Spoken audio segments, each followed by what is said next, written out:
Hello, welcome to the fourth and last lecture in the Land Borders and Health series.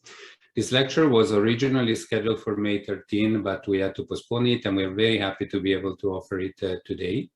My name is Andrea Cortinois, and I am an assistant professor at the University of Toronto. To start, we would like to acknowledge the land we are on, those of us who are in Toronto today. We would like to acknowledge the traditional territories of the Mississauga of the New Credit First Nation, Anishinaabe, Wendat, Huron, and Haudenosaunee indigenous peoples on which the University of Toronto now stands. The territory was the subject of the Dish We One Spoon, Wampum Bell Covenant, an agreement between the Iroquois Confederacy and Confederacy of the Ojibwe and allied nations to peaceably share and care for their resources around the Great Lakes. We would also like to pay our respect to all our ancestors and to our present elders and knowledge keepers. We reflect on the colonialism, broken treaties, forced displacement, genocide, state-sanctioned oppression, violence, racism, and injustices perpetrated against indigenous peoples over hundreds of years and ongoing today, as we discuss human-human and human-environment relations and the urgent need to rediscover a balanced relationship with our planet.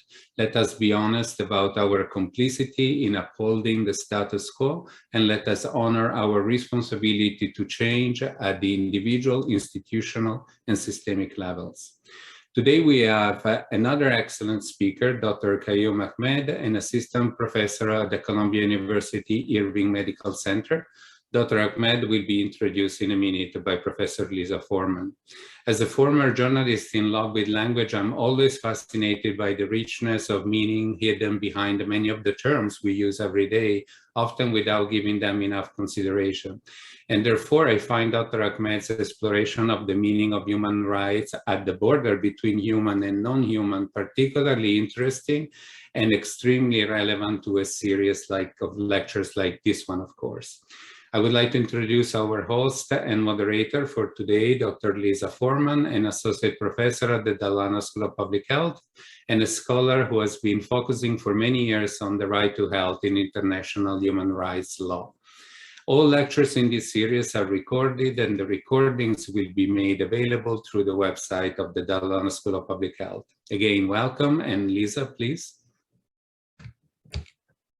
Thank you, Andrea. It's a tremendous pleasure to be moderating this discussion, which I think will be an extremely provocative, interesting, and timely exploration of some of the conceptual boundaries of the right to health. And I think there are two contextual pieces just to put on the table before we start that. The first is that there's no global context that has been more formative or influential to the way we speak about this right than pandemics. I mean, it was during HIV and AIDS, the activism in relation to the bias of AIDS that was such an inflection point for the way that we understand this right, and for the primary understandings that we developed, that what we need for good individual and population health are socially just laws and policies, and human rights are central to that. And it is COVID which is showing us that the disparities in wealth, power, and resources are what continue to determine the global allocation of essential health goods, no matter how much we speak about international cooperation and assistance or of human rights norms of universality, non-discrimination, or accountability. These seem to be placing very few constraints on how states behave within and outside their states when it comes to pandemic response.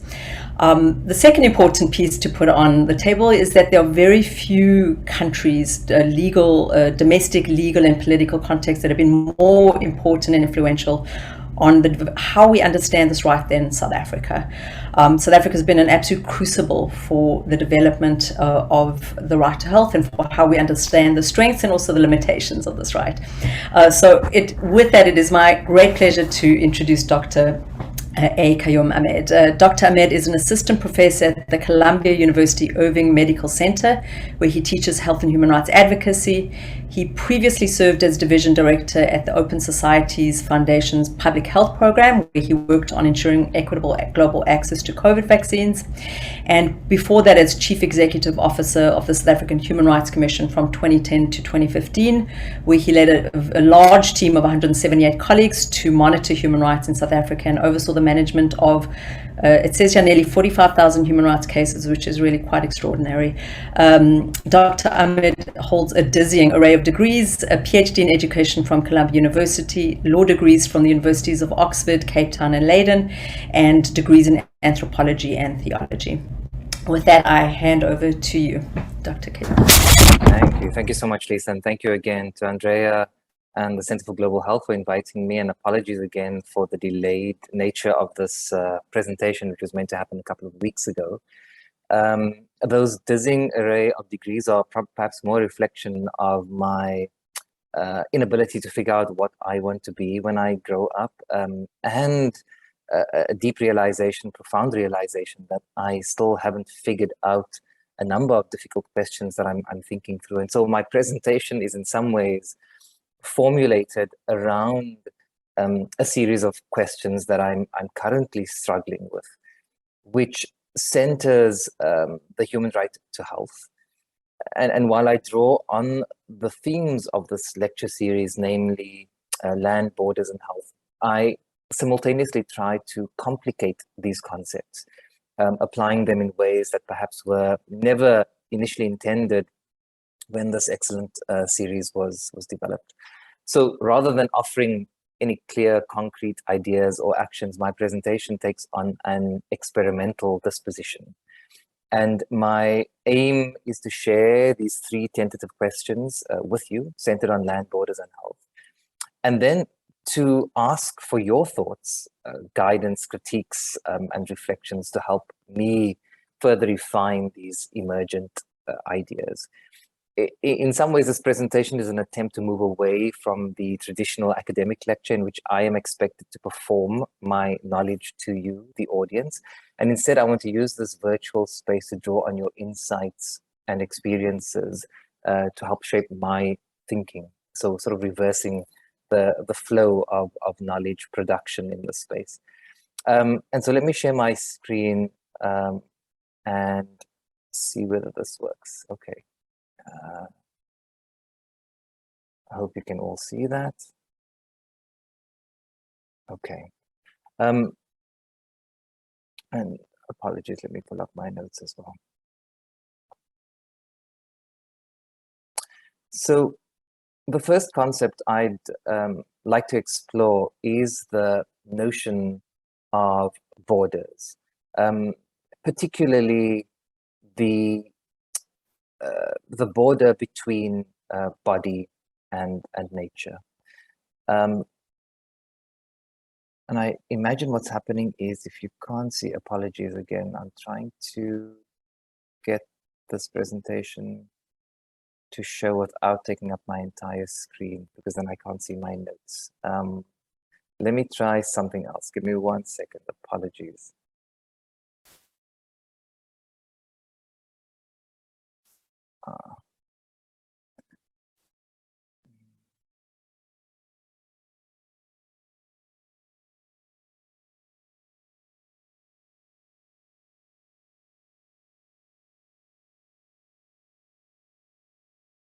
Okay, let me try that.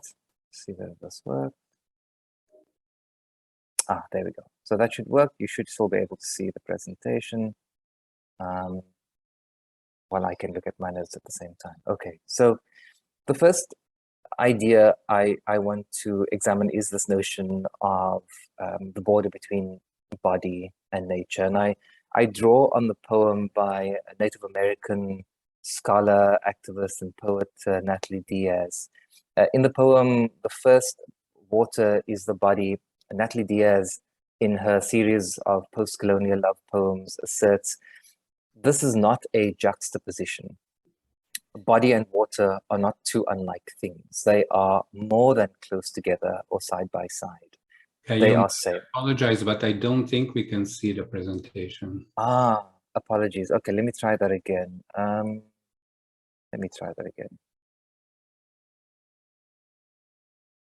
How about now? Are you able to see that? Yes. Ah, okay. Sorry about that.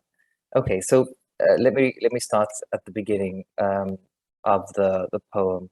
So this is an excerpt from the poem "The First Water is the Body" by Natalie Diaz, in which she states that This is not a juxtaposition.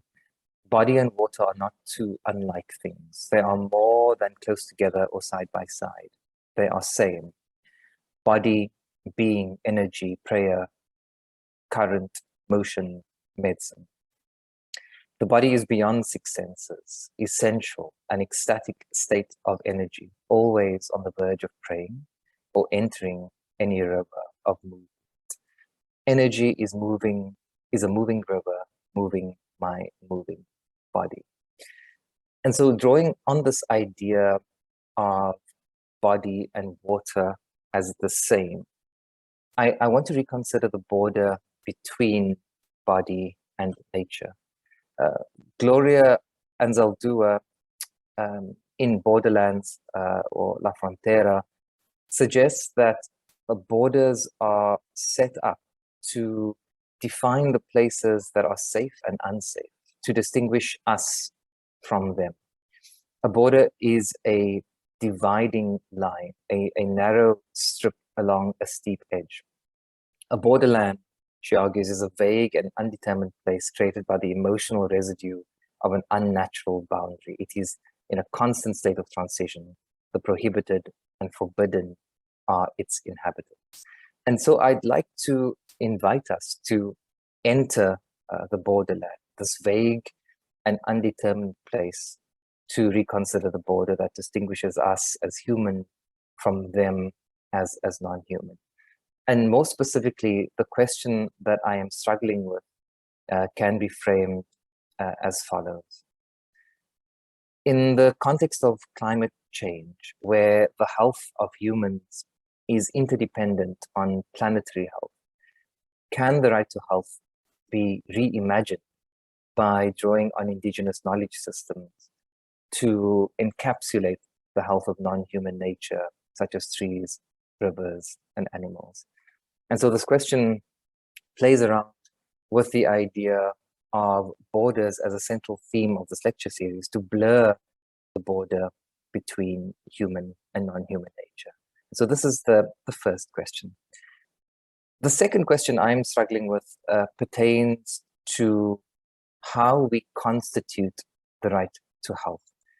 Traditionally, the right to health is defined in anthropocentric terms that centers human health. It is also important to note, and by the way, this definition draws on the World Health Organization's Constitution, 1946, and the most recent iteration of the right to health expressed in Article 12.1 of the International Covenant on Economic, Social, and Cultural Rights. And you'll notice the very central idea of the human and human health as a core component of those definitions.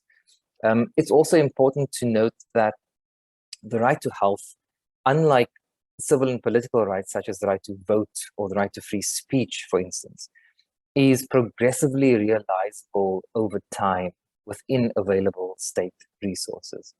So while civil and political rights such as the right to vote must be immediately realized, the right to health and other economic and social rights are subject to resource limitations. So there are important historic and economic reasons for this distinction between civil and political rights on the one hand as immediately realizable, and economic and social rights on the other hand as progressively realizable. And I won't get into those details right now, but this distinction is important to note as we contemplate the reimagination of the right to health.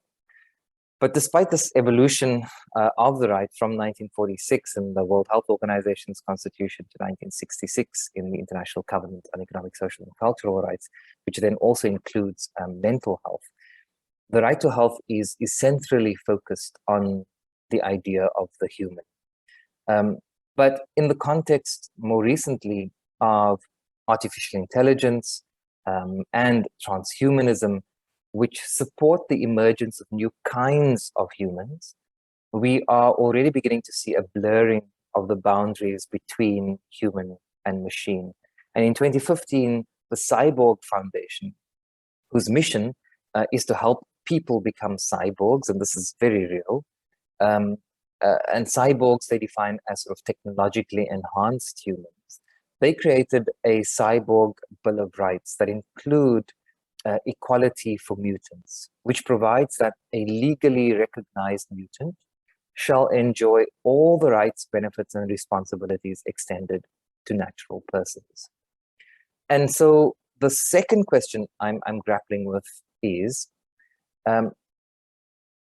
if humans can be enhanced, or if life can be extended by decades through new technologies such as artificial intelligence and transhumanism, more specifically, how can the right to health evolve to offer protections to these new forms of human? Again, this question seeks to complicate our understanding of health as a human right by challenging the notion of what is human, but also simultaneously complicating our definition of health. And then the third question that I'm struggling through centers on this idea of land, again, a central theme of this lecture series. Humans are likely to land on Mars by 2029, according to Elon Musk, the CEO of SpaceX. And by the 2060s, he predicts that there may be about 1 million human beings living on Mars.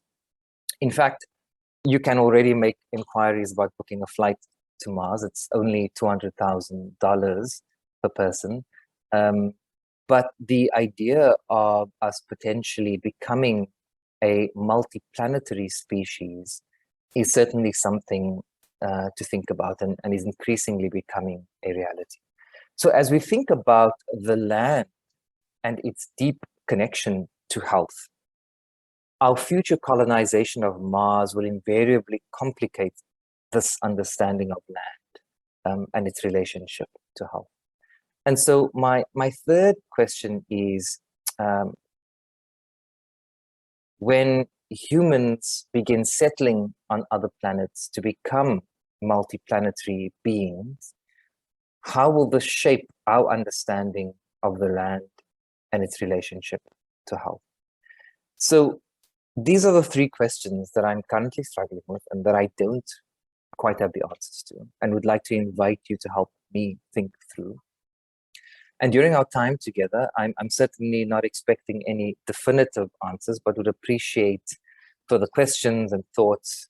And so please feel free to start thinking about them and to share your ideas and questions. And since I'm unable to see the chat, Lisa has kindly agreed to help gather and curate your ideas and questions. And while these questions that I'm posing may appear somewhat disconnected, moving from indigenous knowledge to artificial intelligence to Mars, they are connected by a common thread, namely a critical engagement with the question of who constitutes the human in human rights, and more specifically, how our understanding of the human can shape the evolution of the right to health, which of course is located within the broader human rights framework. So let me turn my attention to this first question on borders.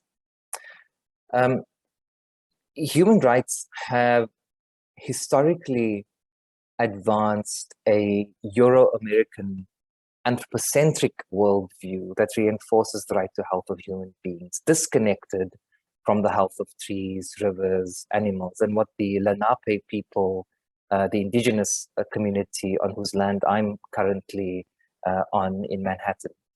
The Lenape people refer to as Tahisena Haki, or Mother Earth. And for the Lenape and other Native American and indigenous communities, the border between the body and nature, between the body and water, between human and non-human, is less defined than in Euro-American knowledge systems. Quechuan speakers across Latin America use the term runa, for instance, to characterize the relationship between humans and the earth, for instance. And the word Lenape itself roughly translates into original person. So Lenape Hawking which is the homelands of the Lenape, therefore reflect this relationship between the original people and their land. And while these knowledge systems predate the development of human rights, they were largely ignored until the emergence of the climate crisis. And so in the context of this existential threat fueled by capitalism and colonial domination, which continued to manifest as coloniality, knowledge systems crafted by the Lenape and other indigenous peoples constitute, in some ways, decolonial options for reimagining our engagement with the land, as well as with the right to health. And so consequently, how can we draw on decolonial knowledge systems to reconstitute the right to health? And I want to be clear about this reconstitution process. I don't see it as additive. The aim is not to incorporate non-human nature, such as trees, rivers, and animals, into the existing definition of the right to health reflected in the International Covenant on Economic, Social, and Cultural Rights. Instead, my aim is to draw on decolonial knowledge systems to entirely reimagine the right to health. And so the question becomes, what would the right to health look like if we de-linked from Euro-American notions of health, which center a biomedical model, and instead drew on indigenous knowledge systems? And again, while I don't quite have the complete answer to this question yet, I would like to suggest a few ideas for reimagining the right to health, and I will do so a little later on in my presentation. So now let me turn to the second question, centered on the human-machine binary. And this binary becomes increasingly complex when we acknowledge that not only are machines evolving toward humanness through artificial intelligence, but that humans are simultaneously evolving toward machines. For instance, artificial intelligence has fueled this idea of transhumanism, which is a movement predicated on the belief that we should use technology to control the future evolution of the human species. Transhumanists seek to radically extend life by engineering immortality through technology. And so consequently, as humans evolve toward machines, one could imagine the development of cyborgs that have mechanical elements built into the human body to create a combination of flesh, blood, and microchips. And as indicated earlier, the Cyborg Foundation has already created a cyborg bill of rights that includes equality for mutants. And again, they argue that a legally recognized mutant shall enjoy all the rights, benefits, and responsibilities extended to natural persons. And so the Cyborg Bill of Rights appears to want to extend the right to health to enhanced humans who may have physical abilities that redefine our understanding of the limits of human strength, for instance, or radically increase the average age of human life. So at the same time, the idea of a legally recognized mutant raises another question. Who gets to decide who is human and who is mutant? And drawing on Sylvia Winter's work on the construction of the human, Walter Mignolo asserts that the category of human was first developed in order to distinguish between entities, he argues, that were lesser than or non-human. And so if we therefore recognize that the very idea of what constitutes the human is problematic because of its historical connection to the white European man as separate from nature, as well as inadequate in relation to its futuristic application, especially in relation to transhumans, then instead of trying to expand the category of human, it may be more prudent to de-link the human from human rights.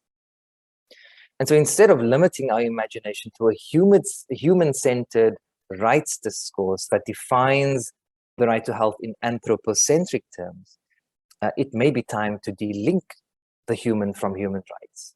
And again, I'll come back to what that may look like in the context of the right to health.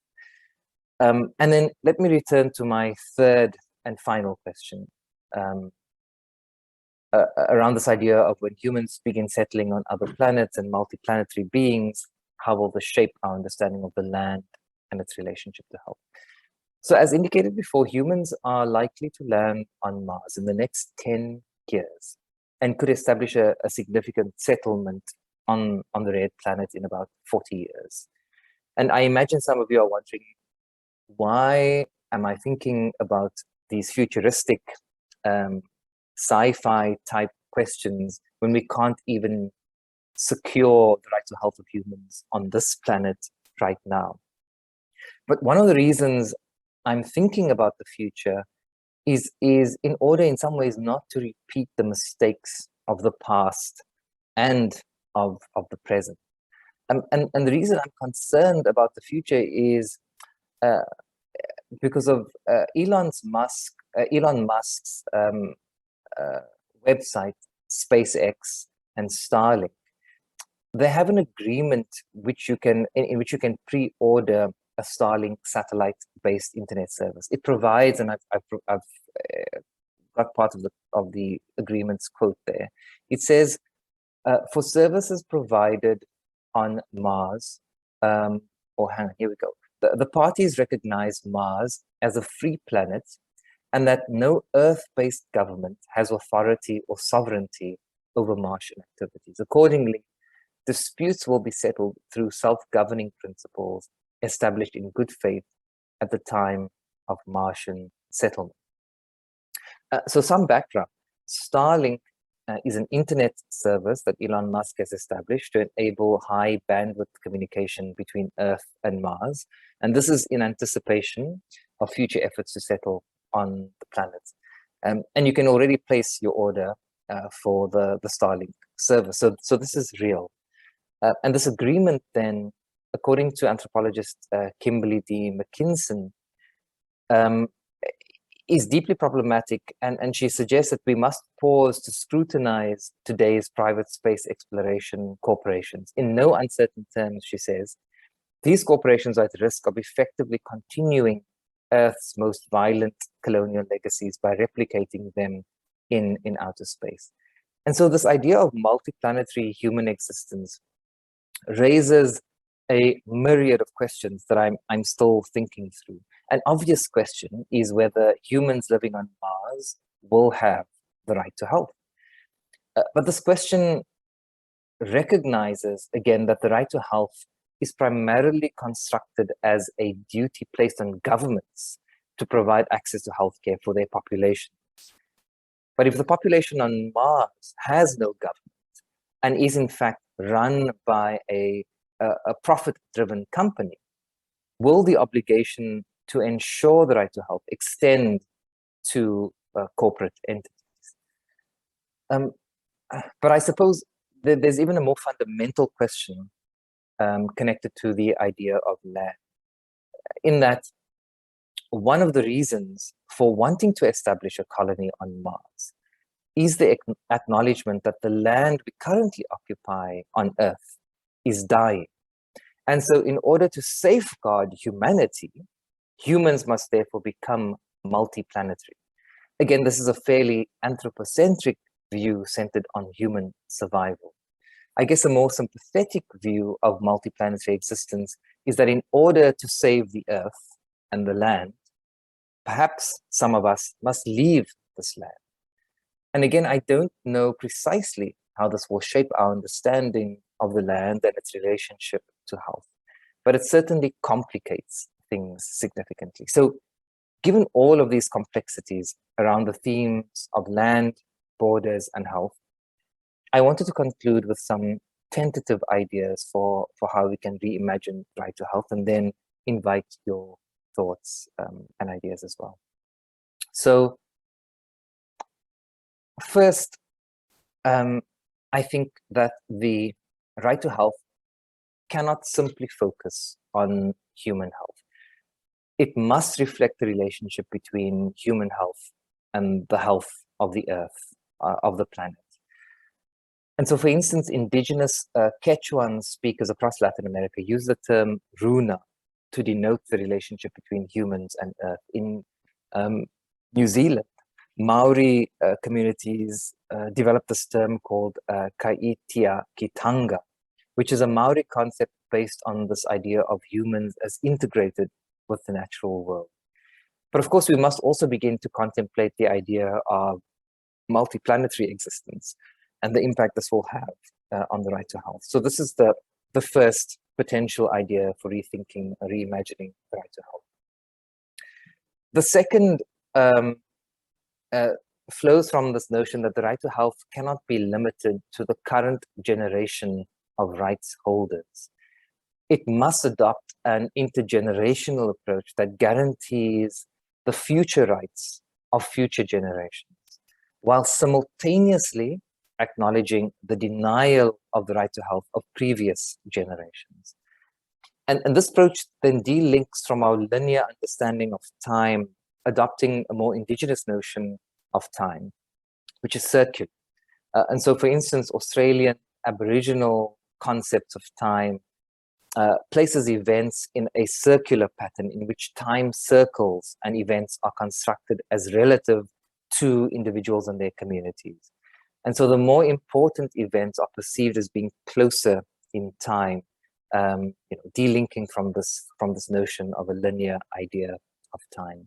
And so thinking about generational versus intergenerational health is another potential way in which we can reimagine the right to health.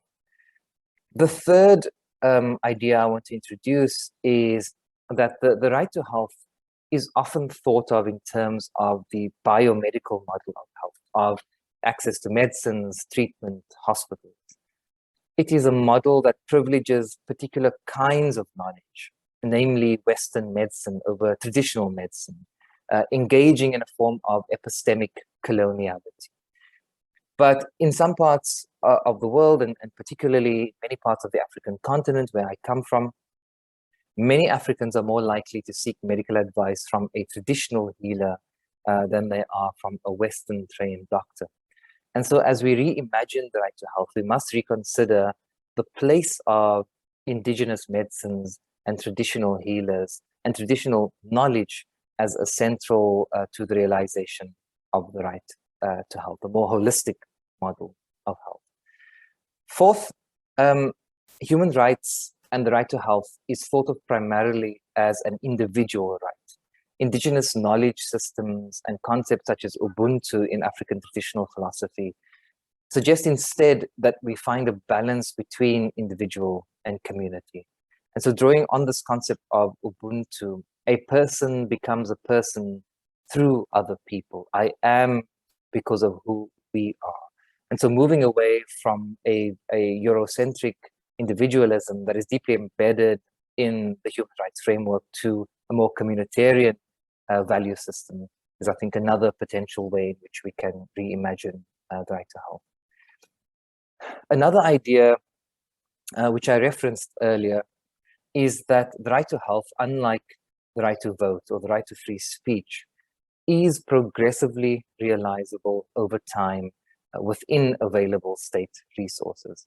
And this distinction between civil and political rights as immediately realizable and economic and social rights as progressively realizable, I argue is primarily centered on a capitalist economic understanding of health as a commodity rather than a public good. And so I argue instead for a movement away from progressive realization, which simultaneously speaks to a movement away from a profit-driven approach to health. We know, for instance, and this was alluded to at the introduction of today's talk, that large pharmaceutical companies, and particularly Pfizer, BioNTech, Moderna, have dominated a profit-driven approach to health in the context of COVID-19. And so Moderna, for instance, only sells its vaccines in Europe and the US because it can make far more profit than if it were to sell these same vaccines to countries in the global south, despite the fact that Moderna's vaccine was fully funded by public money, US taxpayers in particular. So this profit-driven approach, which dominates our current health framework, needs to shift towards an anti-capitalist approach if we were to reimagine health. And then finally, as we were talking about the multi-planetary existence that we foresee in our future, the right to health is primarily constructed as a duty placed on governments to provide access to healthcare for their population. But if the population on Mars has no government and is run by Elon Musk, and hopefully he won't have access to Twitter on Mars, although yeah, I don't know how that will play out. The obligation to ensure the right to health must be extended to corporate entities, to non-state actors. And so thinking about how we can reimagine health by drawing on these different concepts is, as far as I've come up with some of these difficult questions that I'm posing to all of you today. These are tentative, emergent thoughts, half-baked ideas that I am very much in the process of still thinking through, and again would invite you to help think through these difficult, challenging questions with me. And I'll end by drawing again on the wisdom of indigenous ancestors, and particularly the Lenape, on whose land I currently reside, by referencing a part of a prayer called Watch Over Us Every Day, a prayer that was developed by Nora Thompson Dean in acknowledging the connection between land and life, suggesting that Welamel Sewakan, or good health, is tied to the enjoyment of the land. And so in this poem, it says, give us good health and happiness so that they can walk around here on earth. And so I want to end with this idea of, again, connecting our framework on land, borders, and health, drawing on indigenous knowledge systems to think about how our past and the work of our ancestors can shape the future, and whether that future is very much connected to the land here on Earth, or a future in which we become a multiplanetary being. So let me pause there and open up for any thoughts or questions or reflections. Thanks very much.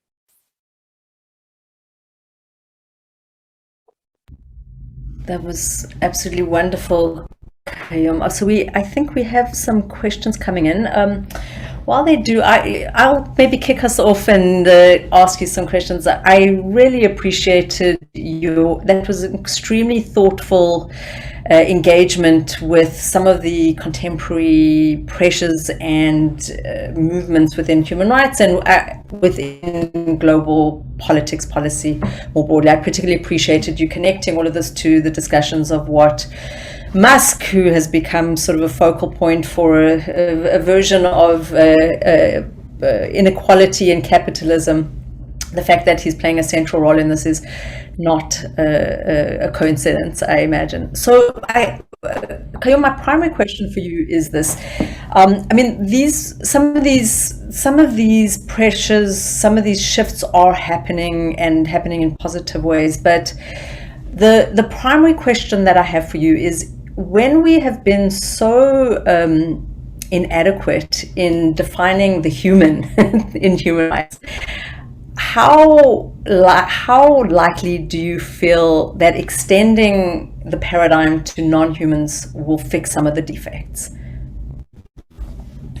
Fundamentally important question, and again, as I said in the beginning, I don't certainly have the answer to that question, but my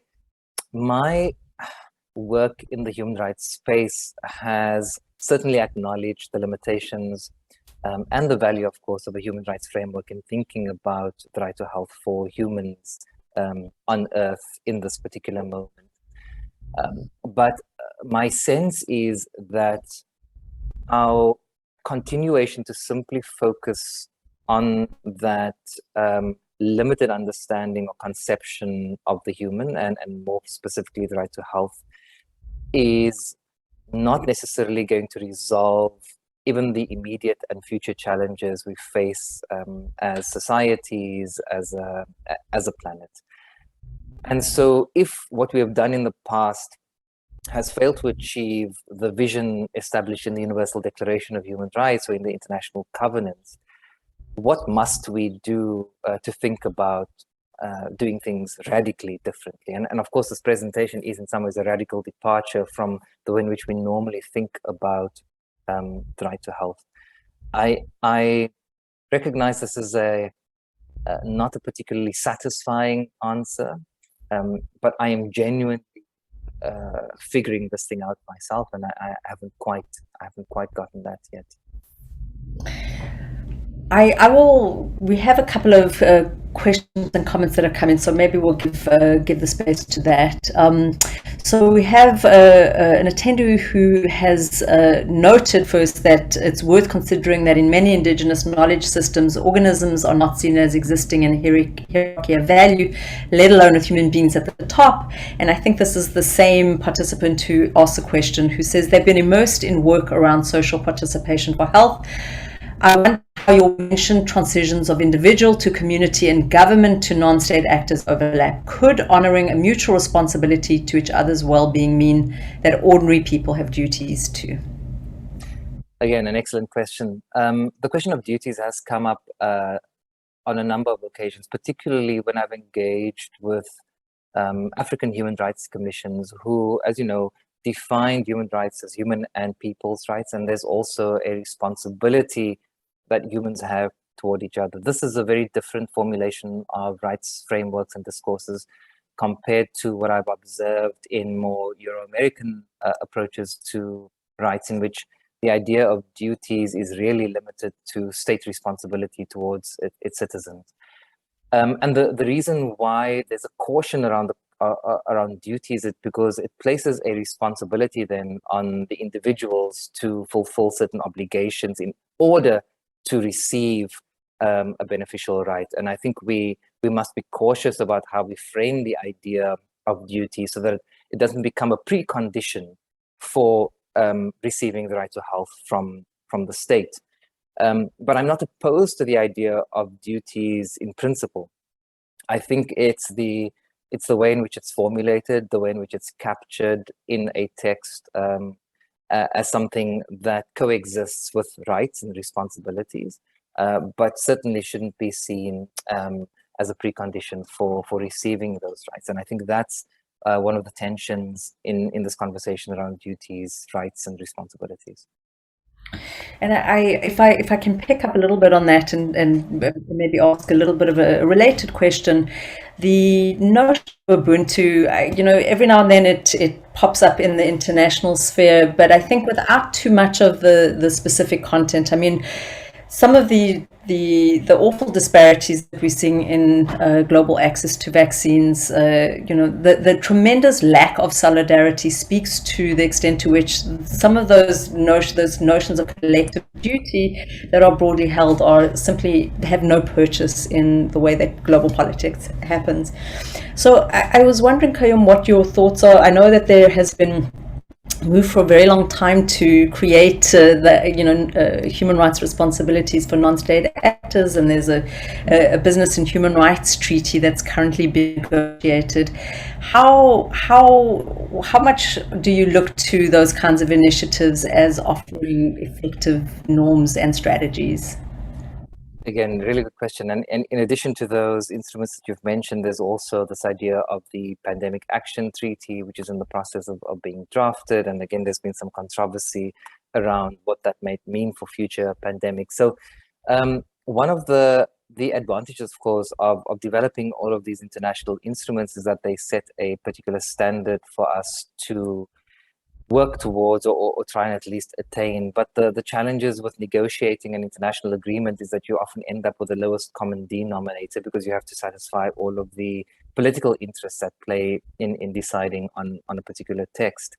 And within that negotiation process, you're absolutely right by suggesting that ideas such as Ubuntu simply don't feature in those negotiations, let alone in the very definition of how we constitute those rights and responsibilities. And I saw this firsthand working for the last 2.5 years on the question of access to vaccines, in which I was told by the chief negotiator who was meant to procure vaccines on behalf of the African Union and the African continent, that in conversations with members of the European Union, in order to purchase the excess vaccines that they had bought to bring this to the African continent. And note, I say purchase those vaccines rather than ask for donations from the European Union. These European countries responded saying, we will not sell you a single dose of vaccine until we first vaccinate every European. And so this idea is the very antithesis, of course, of the notion of Ubuntu. So how can we begin to incorporate these traditional perspectives into our global consciousness and into human rights frameworks when this is the current reality? Vaccine apartheid, vaccine nationalism continues to play itself out. And this is why the African continent has less than 10% of its population that's received the first or fully vaccinated, compared to 70% and 65% in the US and Europe, respectively. So it is a fundamental challenge. And my sense is that the work we do as human rights advocates and activists and people working in public health is intergenerational work. We may not see the fruits of our labor. In fact, we are unlikely to see the fruits of our labor in this generation. But it is incumbent upon us to begin to think about those next generations and what it may look like. And so we take small steps, hopefully, toward getting to a point where Ubuntu becomes realized, recognizing that we may never see this ourselves. And of course, it's very frustrating work that we do. And I find myself wondering at times why I didn't simply become a corporate lawyer working for Elon Musk and earning significantly more money than I'm earning now. But the reality is that this work must be done. And I feel the spaces created, such as this by the Center for Global Health, is critically important, beginning to get us to move in those directions.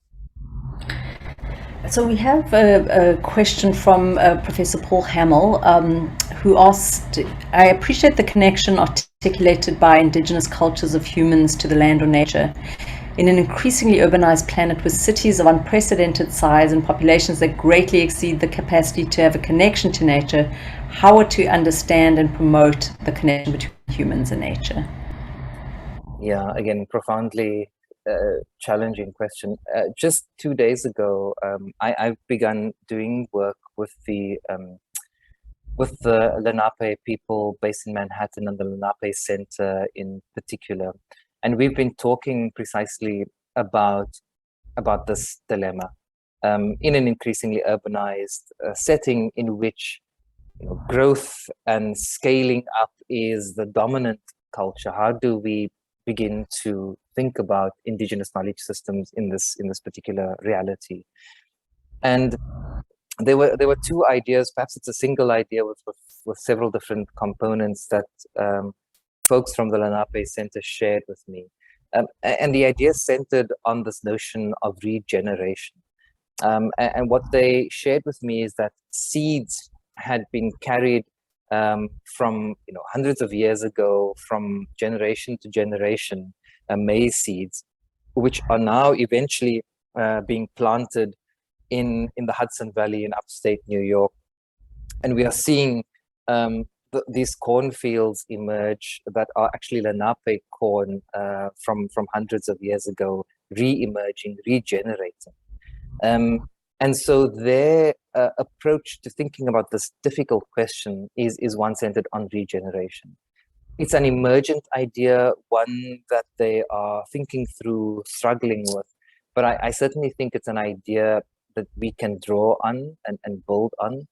And as we increasingly come to the realization that the growth trajectory that we are so fond of associating with modernity and progress is simply unsustainable, I think this idea of regeneration becomes increasingly more attractive. I see this among my students who are overwhelmingly young white women in their early 20s, doing a master's degree in public health, who are completely disillusioned with the current capitalist patriarchal system of existence, and are itching for new ideas. And so perhaps it is about trying to embed some of these ideas in future generations who are able to take this forward. And I see it increasingly of value in the classroom context, at least. And hopefully it becomes a reality as we begin to talk more and more about these ideas, not as theoretical abstract concepts, but ones in which we can actually see the emergence of the scorn field, for instance, so connected to the idea of Lenape identity and Lenape hulking. I note that you are your Ph.D. is in education, and I see you've written tremendously on human rights education. So is that part of how you're imagining those intergenerational seeds are planted? Certainly, I started off, as you know, as a back in the day as an AIDS activist 20 years ago in South Africa, as I think many of us started off our political awareness during that period, and eventually ended up working in the human rights space as trained as a human rights, I guess, trained in human rights law. And during my time at the South African Human Rights Commission, became increasingly disillusioned with the limitations of the law as a very slow system to ensure radical change, and thought that I would find some answers in education, hence the shift from law to education. But of course, even there, I've come to recognize the value and benefits of education in advancing some of these ideas. But human rights education, in the way in which it's taught, will shape in some ways these bigger questions. So there's human rights education, which is fairly limited to talking about international treaties and conventions. And then there's human rights education centered on radical advocacy, on actually implementing some of these ideas in reality. And I do think an approach to human rights education that centers a form of radicality that was, I think, originally embedded in the Universal Declaration is certainly something I align myself with. What I found fairly interesting is that in South Africa, our home country, there has been a rejection of the human rights framework and the human rights discourse, for which South Africa is so well known, by young Black South Africans who argue that it has failed to deliver on the promise of, democracy and human rights.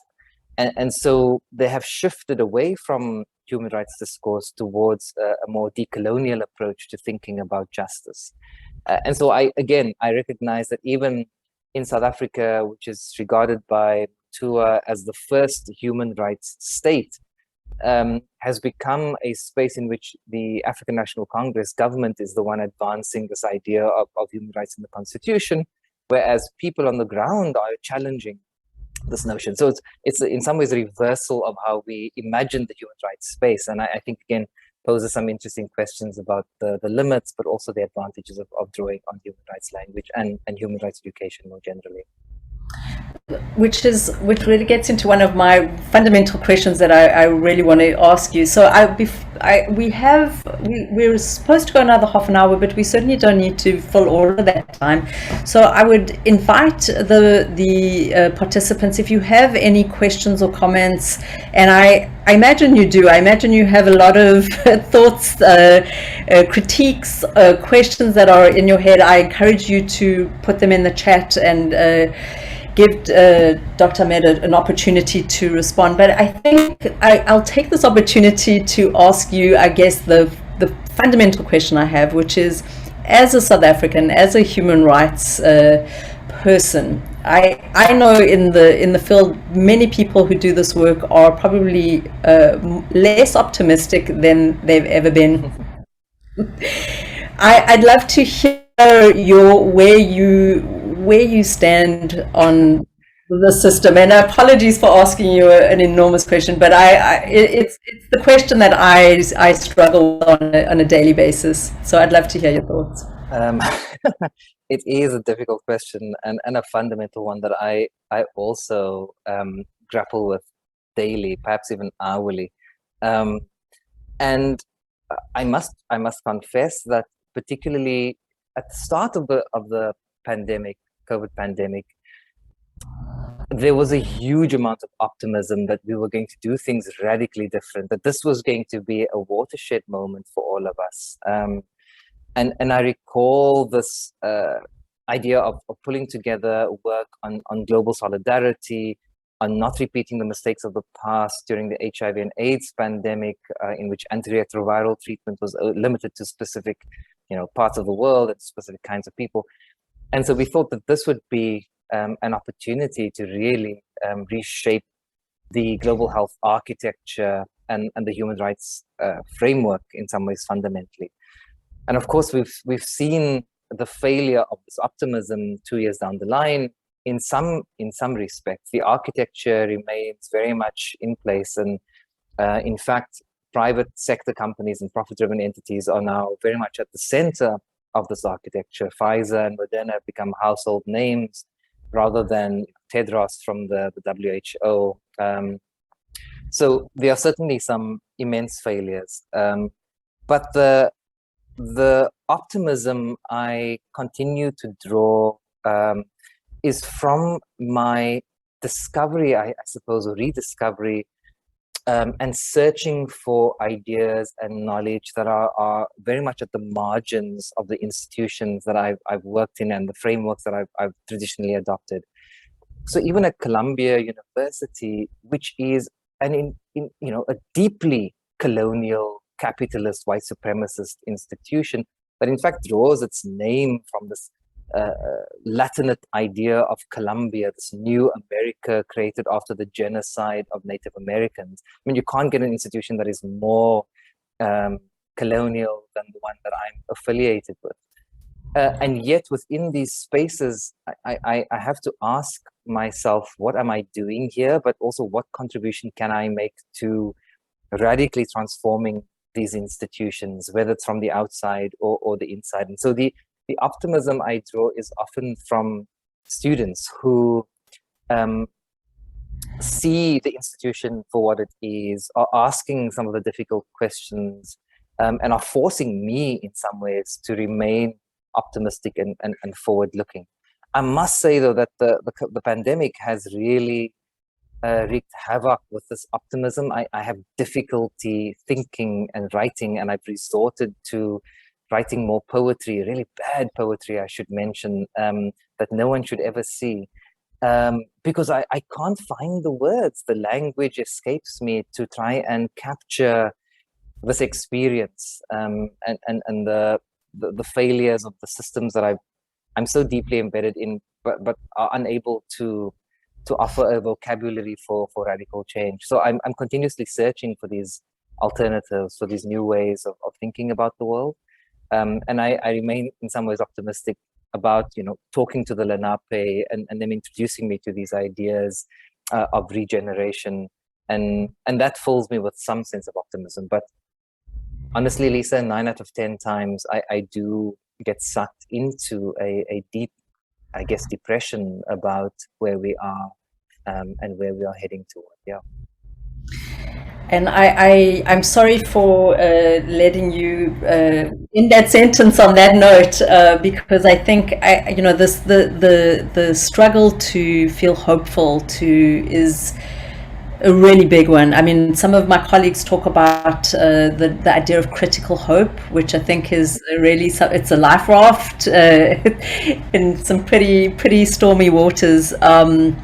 I see there's a comment, I think that connects to what you were just saying. Somebody was saying that the book Braiding Sweetgrass deeply shaped their sense of oneness and respect for nature, and they wondered if engaging with futurism literature and media could be supportive. I'll perhaps, Andrea, I don't know if there was anything you wanted to ask, but please, there you go. And I see there's another question that's come in. I'll hand over to you, Andrea. Yeah, I would suggest we take care of the questions in the Q&A, and then I'll Okay. jump in. Okay. So Sarah Elton, hello Sarah. Sarah asks, if we reject the notion of the human for being a construction of Euro-Western ontology, colonialism and white supremacy, have you found any alternative concepts that stand in for human? What concepts recognize that we are relational beings and not human? Very good question. So the concepts I have found are the ones I referenced earlier that are embedded in Quechuan language, such as this notion of runa, which connects the humans and earth, and then the Maori concepts that I referenced earlier on as well, that connect the idea of human to nature and to earth. I've even come across an idea and I think it's the Mandarin language, which doesn't necessarily distinguish between human and nature, and we sort of move between these concepts. So I'm increasingly seeing opportunities for rethinking notions of what constitutes the human outside the dominant discourses of Euro-American academic frameworks. But this is, I'm 46 and I'm only recently beginning to figure some of these things out myself. I've been so deeply steeped and embedded in this notion of human and humanness and working in the human rights field that it's also difficult. It's in some ways a rejection of the very thing that defines who I am. And so this is difficult work for me as I think through these ideas, but also at the same time offers the possibility of really exciting new ways of thinking and seeing the world. But this is what I've come up with so far. Still have a lot more thinking to do in that space, and invite you to join me on this journey in thinking through these alternatives to the construction and the conception of the idea of human. We have a question, another question from Paul Hamill, and hello, Paul. I like to answer that's centered on students, but when confronted with the global institutions that seem so dominant, it's a little hard to promote the idea of resistance on that scale. Contrarily, local efforts, while important, seem difficult to promote as an enduring solutional strategy. How can we teach revolution under these circumstances? So if I connect the question of revolution and teaching revolution in these circumstances, I think of a specific example that I'm engaged with, a specific project that I'm engaged with, and again related to the COVID pandemic, related to access to vaccines. So the African continent, you may know, produces less than 1% of the vaccines it actually requires. 99% of vaccines are imported into the African continent. And so one idea that's emerged as a result of the pandemic is what has been called the Partnership for African Vaccine Manufacturing. So African governments and civil society organizations have come together led by the African Centers for Disease Control, CDC, to construct a plan that will ensure over the next 20 years that Africa does its own research and development and produces vaccines in anticipation of the next pandemic. And so in some ways, this becomes a revolutionary act when you think about moving from producing less than 1% of vaccines to what they hope to do, which is up to 60% of the vaccine needs of the continent 20 years from now. And it may not seem that revolutionary, speaking, from a platform of us based here in the US or Canada or Europe. But for what that means for the African continent is a delinking from the research and development and big pharma systems, which the African continent is so dependent on. And so ideas such as this, weirdly enough, I guess paradoxically, have emerged from the deep sense of pessimism connected to and surrounding the pandemic. And it is only in this moment of crisis that we've seen the political galvanizing of African countries to come together, perhaps representative of this notion of Ubuntu, to do something collectively, which wouldn't have happened had the pandemic not taken place. So in some ways, there are these seeds of hope and revolution that emerge from the fire of the pandemic that I, again, want to support and have lended my my thoughts and ideas to supporting. And perhaps that is the kind of on-the-ground revolution that must be connected to also the conceptual, academic, or epistemic revolution that happens in the classroom space. And connecting those dots perhaps is our mission as academics and academic activists in our respective institutions. I love that answer, Kayum. I think sometimes that the answer to some extent is there implicit in so many of the human rights struggles, that it's not the altruism, the goodwill of governments that has ever produced the outcomes or the revolutionary, the transformative human rights outcomes. It's always been social movement and civil society and individual action, and maybe that's where the connective tissue between Ubuntu and non-state actors and governments and human rights takes place. So I think if we don't have any more questions, I'll offer you, Kayum, if there are any final thoughts you have that you'd like to sum up with, and then I'll hand back to Andrea to close the session. I see Andrea raised the hand, so please go ahead, Andrea.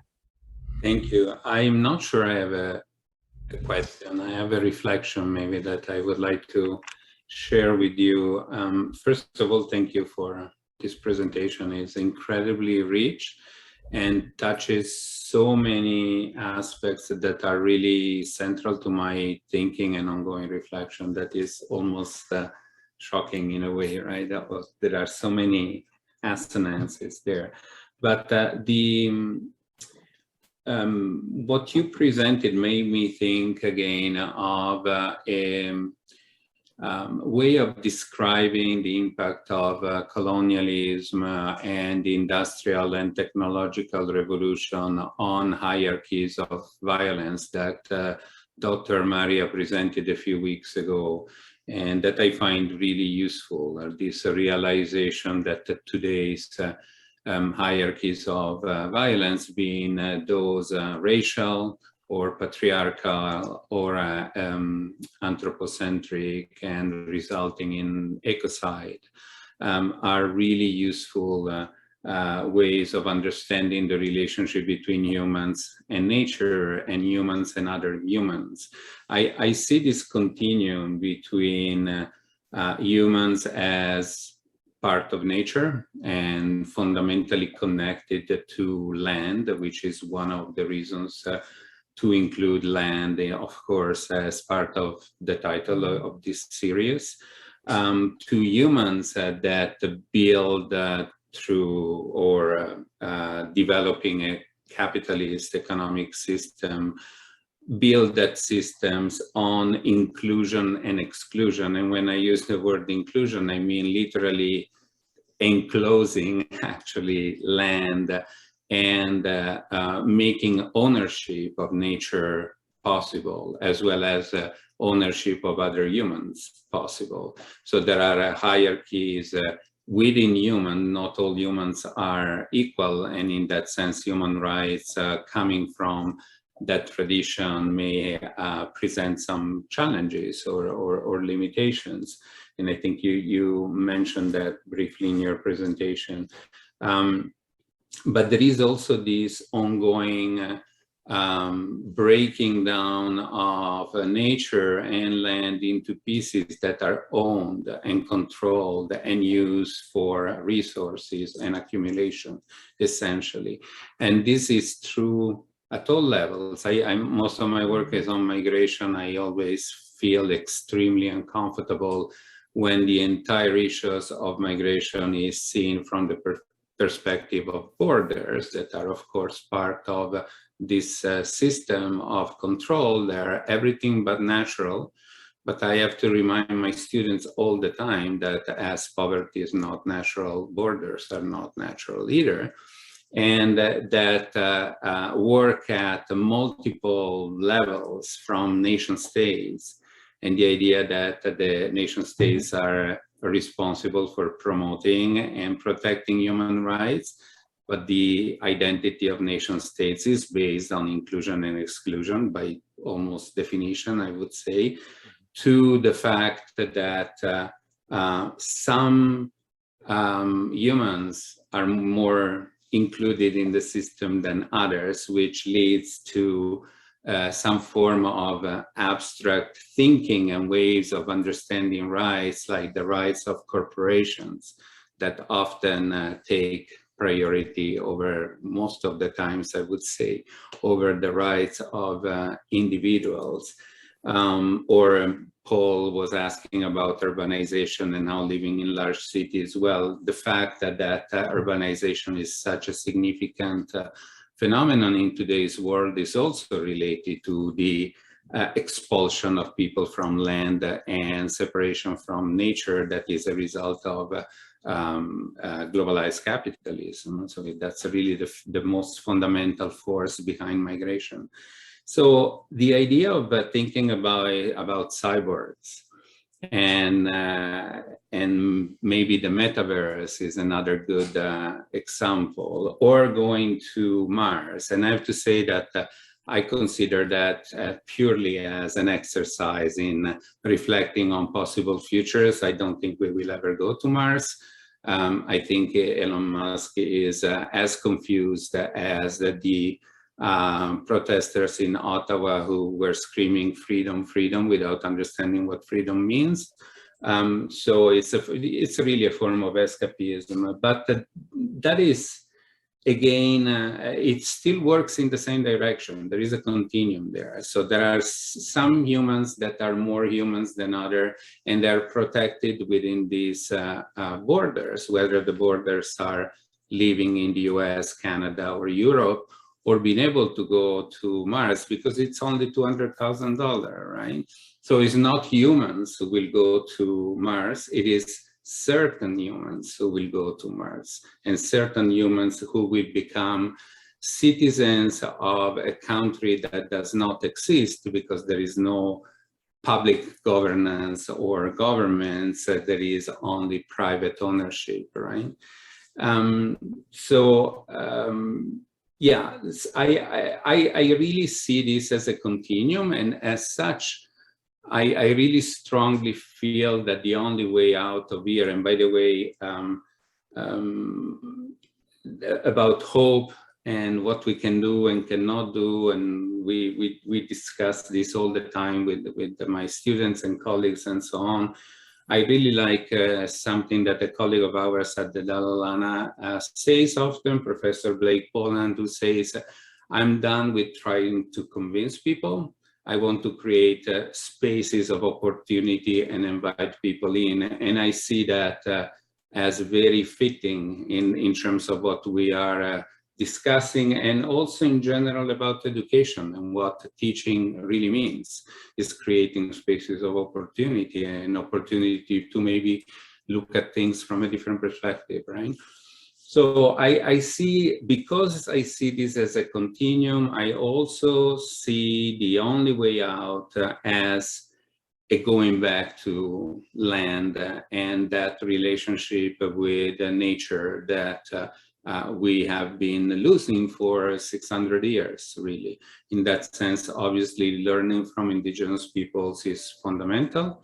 Learning from traditions that we know very, very little about, and I'm very happy you were referring to the Quechua of Latin America. I've been lived in Bolivia and other Andean countries for many years. To me, is so close, right, and so relevant.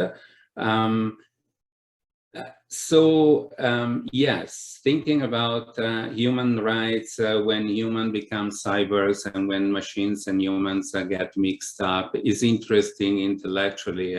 I completely agree with you. Perhaps also, in a way, a distraction. I think my strong reaction is no.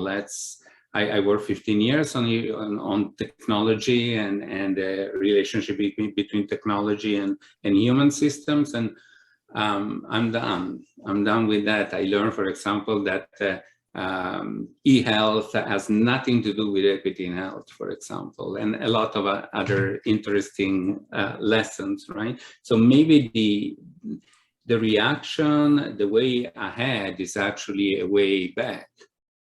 And I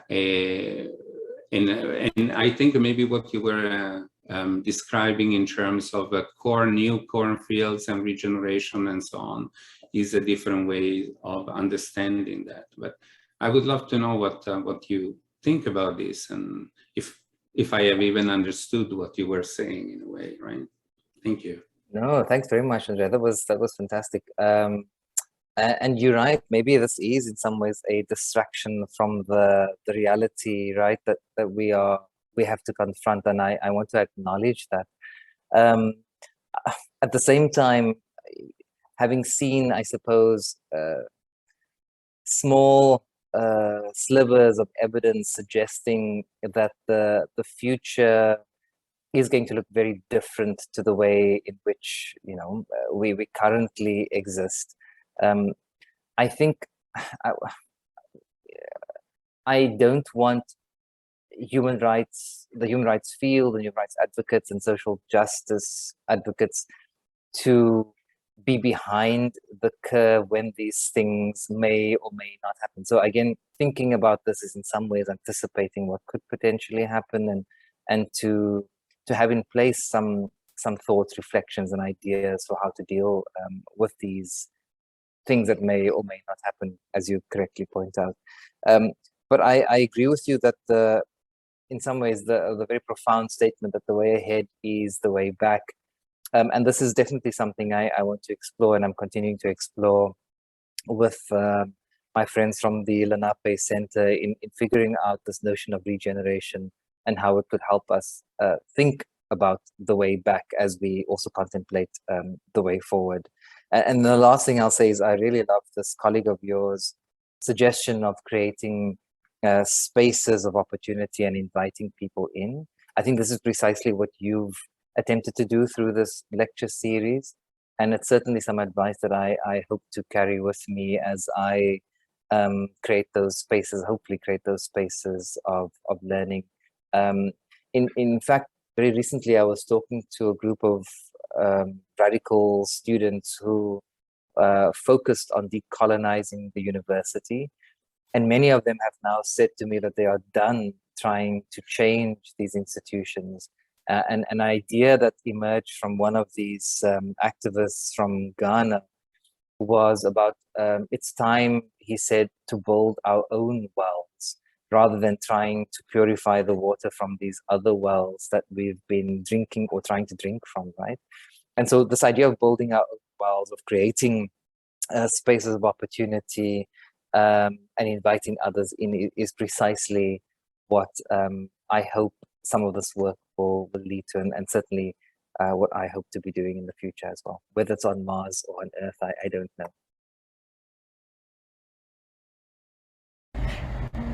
Thank you so much. That was absolutely wonderful. I will hand over, Andrea, if there's anything you want to say to formally close the session. Thank you so much, Dr. Ahmed. That was wonderful. Of course, thank you. Thank you. We still have 10 minutes, 9 minutes in case there is a one last minute question, but otherwise, if not, I obviously would like to thank Dr. Kayum Ahmed and Dr. Lisa Foreman for their contribution to this session. And I'm really happy, Kayum, if you see this series as a space of opportunity. That was exactly what I was hoping for. I think we don't have every day perhaps the right opportunity to think about things that go a little bit outside of our typical. Then I can understand exactly what you say when you say you feel at the margins of an institution. So it's perfectly fitting my own experience too. So I hope it does work that way. I hope we can build on this lecture series. We have a small group of colleagues working at the Dalana School of Public Health on public health and migration. And migration, of course, has a lot to do with land and borders and expulsions, etc. We are also working to develop a more structure space for collaboration at the level of the entire university that I hope will continue.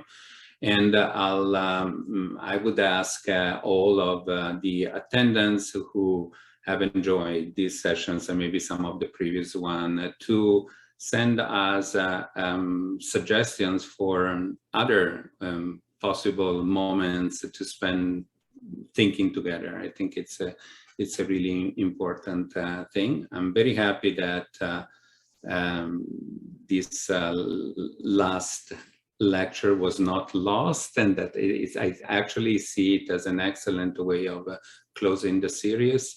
I think there is maybe one new question. Okay, so yeah, it's just a technical question, how viewers can access the recordings. So the recordings will be posted on the Dalla Lana School of Public Health YouTube channel. And once they are all there, all four, we will send an email with links to all people who register for this lecture. So that should be the easiest way to go. And so again, thank you, Kayum, thank you, Lisa, and thank you to our audience for today. I look forward to more opportunities. Thanks. Thank you all so much. Bye-bye.